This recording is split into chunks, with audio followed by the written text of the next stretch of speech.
Hello friends, welcome to my channel ice everywhere.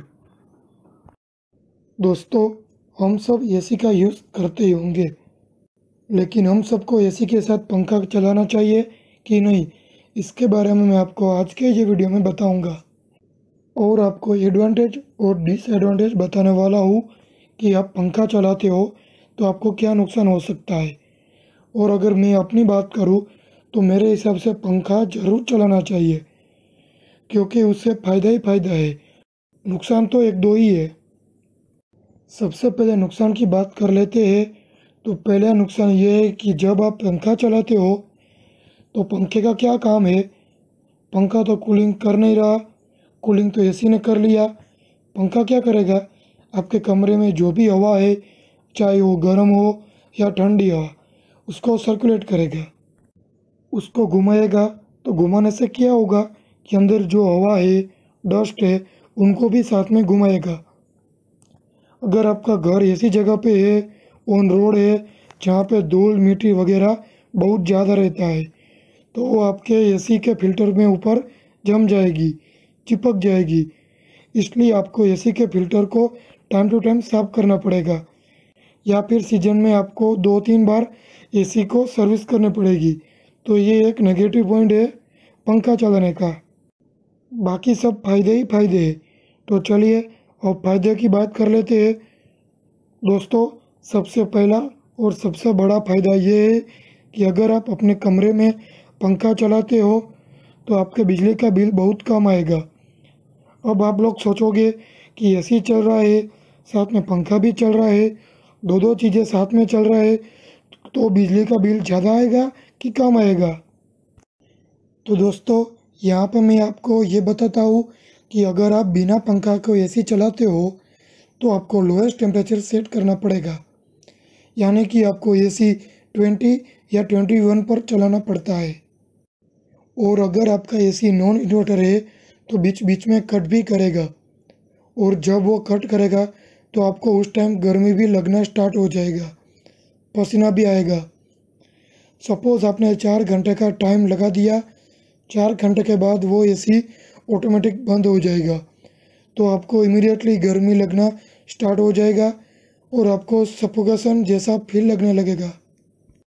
तो यहाँ पर आप नुकसान को समझिए कि आप 20 या 21 पर एसी को चलाओगे तो वो आपका ज़्यादा बिल कंज्यूम करेगा, ज़्यादा बिजली कंज्यूम करेगा। अगर आप पंखे को साथ में चलाते हो तो आपको टेम्परेचर 24 या 25 पर सेट करना पड़ेगा। अगर आप 24 पे रखते हो तो थोड़ी देर में आपको ठंड लगना स्टार्ट हो जाएगा, और हो भी सकता है कि आपको कंबल भी लेना पड़ जाए। यहाँ पे ये बात समझना ज़रूरी है कि 24 या 25 पे एसी जब आप चलाओगे तो आपका बिजली का बिल कम ही आएगा। इससे कंप्रेसर पर लोड कम पड़ेगा, क्योंकि उसको आपके कमरे को कम ठंडा करना पड़ रहा है। और यही बात इन्वर्टर एसी में भी लागू पड़ती है और नॉन इन्वर्टर एसी में भी लागू पड़ती है।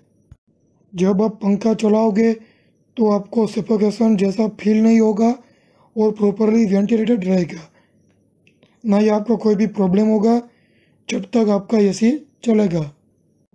और जब एसी बंद होगा, सपोज़ आपने 4 घंटे का टाइमर सेट करके रख दिया और 4 घंटे के बाद एसी ऑटोमेटिक बंद हो जाएगा, लेकिन साथ में पंखा चल रहा होगा तो आपकी नींद डिस्टर्ब नहीं होगी। आधे या 1 घंटे तक आपको पता भी नहीं चलेगा कि आपका एसी बंद हो गया है, क्योंकि पंखा है वो ठंडी हवा को सर्कुलेट करेगा। तो पंखा चलाने का बहुत ही फ़ायदे हैं, नुकसान तो बहुत ही कम है।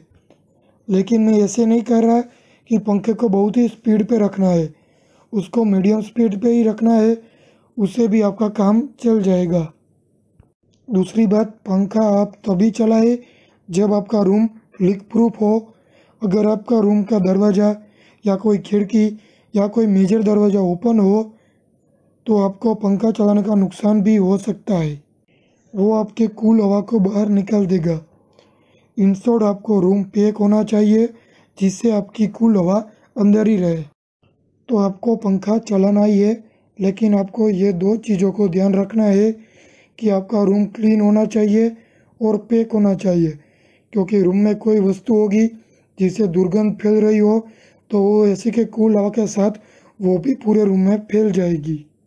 अब बात करते हैं नेक्स्ट पॉइंट की कि दोस्तों कई बार क्या होता है कि हमारे रूम का स्ट्रक्चर बहुत बड़ा होता है और हमने जहाँ पे एसी को फिट किया है, जहाँ पे उसका फ्लो का सर्कुलेट हो रहा है, उतने पार्ट को ही एसी ठंडा कर पाता है।